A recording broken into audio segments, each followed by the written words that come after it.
Hi, today we are going to see what is the best pedal set. This comparison will be based on three criteria. First, performance. We want to obtain the best consistency for each braking and be as close as possible of the grip threshold. Second criteria, immersion. We want that the pedals will produce a real car feeling because for many of us we play sim racing games to have the feeling to drive a real car. Third criteria, adjustability. It may not seem that important, but in fact it is. If your driving position isn't perfect, you are sure to lose performance after a few laps when you start to feel discomfort. Okay, before looking at the first criteria, we need to take a look at the main technologies available. On the low-range products, we find a single spring.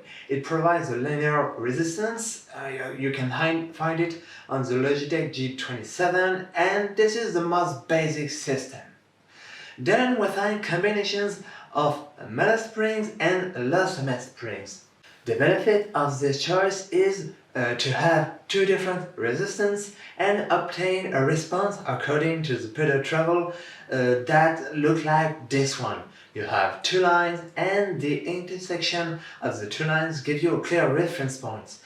You will find it on the G29 and using that pedals. Then on the top range, I'm taking to the Simtag pedals, you will find an hydraulic system. It starts with a master cylinder, it is connected to an hose, the hose is connected to a slave cylinder, and when you push the pedal down, the master cylinder rod retracts, it will push the oil through the hose, and when the oil flows into the slave cylinder rod will retract, and at the end you will find metal springs and elastomer springs like on using the pedals.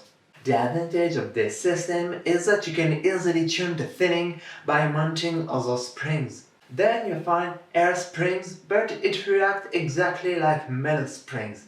So that's all the solutions available to generate the feeling. Now we need to consider what is the best sensor. And I guess you see what is coming. We are going to talk about load cells. A load cell is that part. And in the sim racing world, it's the brake pedal holy grail. And I will be honest with you, it's not deserved. So why must people think that we need load cells? The main argument is that when you hit the brakes, you memorize the force applied. You hit the brakes hard, very hard, just a little bit, that kind of things. And obviously we could say, if I apply a force, I need a load-based sensor, not a position sensor like a potentiometer. It's just common sense. Otherwise, you don't really need a load-based sensor to measure the load. Let's go back to the G27. Let's say that you need a 20 kilo load to go all the way down to 100%. Divide the load by 2. You get a 10 kilo load and you're gonna be at 50% of the trouble. Now let's say that we are at 25%. You know that you are applying a 5 kilo load.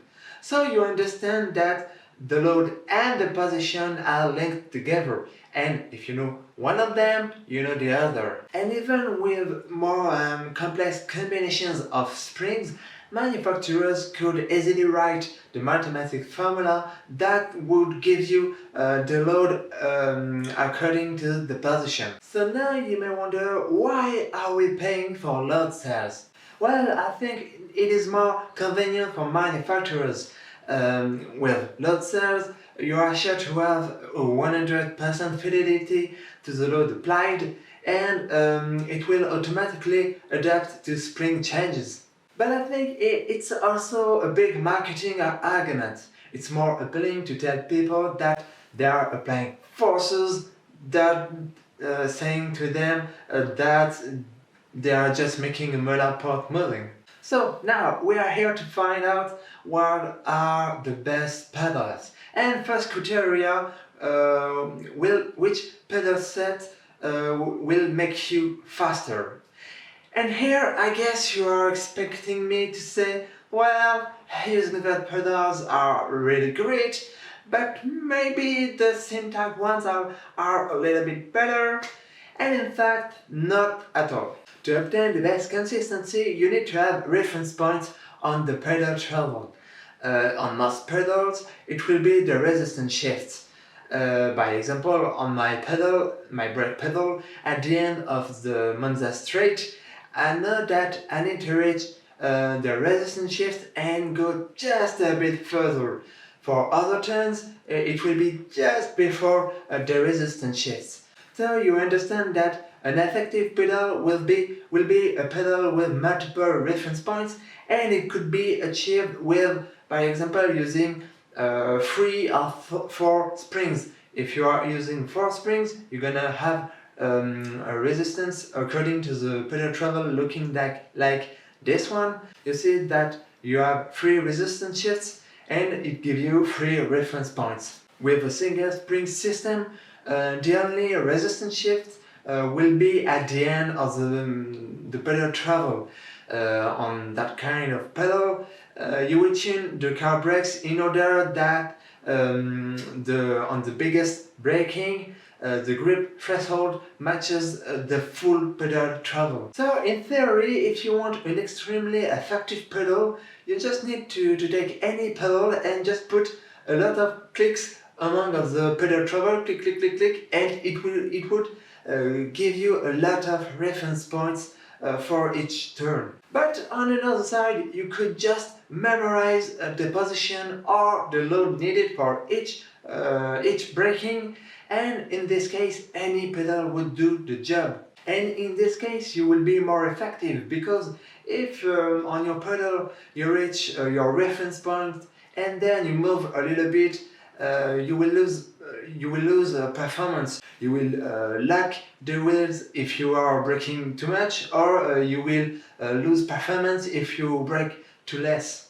Now we are also here to find out what are the most immersive pedals, and I guess you are expecting me to talk about hydraulic pedals. Hydraulic pedals are mainly represented by the Simtag products. They are very expensive, between, let's say, 1,500 euros and 3,000.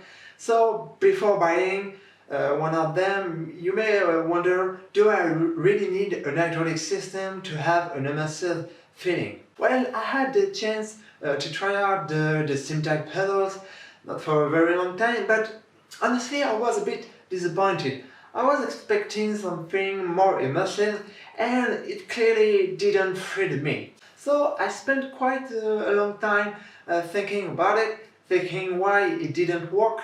The reason is simple. On a rear car, the hydraulic system links the brake pedal to a brake caliper. In the brake caliper there is a piston that pushes the brake pads against a disc brake. No springs at all.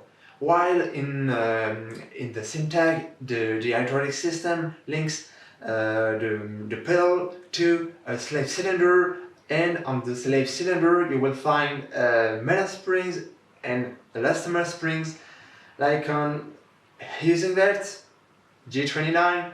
So if you think that the Simtag is immersive, so does the G29. So if I made myself clear, you may now wonder, why does a spring system can be immersive? The reason is simple. Let's say that we are using a combination of 4 springs. You will have a response looking like this one. You have 4 lines, while with a rear car with rear brakes, you will have a response looking like this one. You see the difference is not the same shape, and this is the reason why with springs you can have a real feeling. So I just put a cat among the pigeons. Load says aren't that useful, high-end pedals aren't that effective, and they are as immersive as a G29. So now you may say, wait, who is this guy? Well, if I tell you all that, it's because it's been more than 2 years that I've been working on producing a pedal set. And believe me, I tried everything. Metal springs, elastomer springs, combinations of metal springs and elastomer springs, master and slave cylinder, MTBI shocks, air springs, hydraulic dampers, but just don't buy hydraulic dampers, it's just nonsense. And none of these solutions were entirely satisfying to me. And if you think that there is currently no solution on the market, you are almost right. As I said, I tested every solution available and none of them were satisfying to me. Then one day I thought, well, why not using a real car system? Said like that, it could sound a bit nut, but in fact you can't add something more immersive or realistic than having the real system. So I bought a master cylinder, a brake caliper. It was a pocket bike caliper that is small and cheap. And I remember the first time I tried them. It was at Sugo with the Toyota GT86. And honestly, first braking at the end of the pit lane, my legs were in a real car. First builds were prototypes. It was made in wood. It was ugly. It wasn't very reliable. But since that day, I've been working on improving these pedals, and now I reached a point where I only use 3D printed parts and standard parts that you can find on eBay or AliExpress, like the master cylinder of the brake caliper. It allows to build an hydraulic pedal set with an oil pressure sensor for about 120 euros. Those pedals will be presented in my next video. I will give you all the links in the description and you will have all the informations needed to build them. There is nothing commercial in it, I don't earn anything. The goal is to share this product and allow everyone to own an effective, immersive and reliable pedal set. So please subscribe to the channel. You will see how the pedals work, how to build them and why they are so effective. Just to conclude, I didn't say what is the best pedal set, but I guess you understood that it wasn't the goal. The goal was to show you what is good or not today on the market. From there you can make your choice, regardless being interested in a do-it-yourself project or not. I got nothing against that. Obviously, building these pedals takes time, and well, money is just there for buying stuff. So please subscribe to the channel. Thank you guys for watching and see you soon.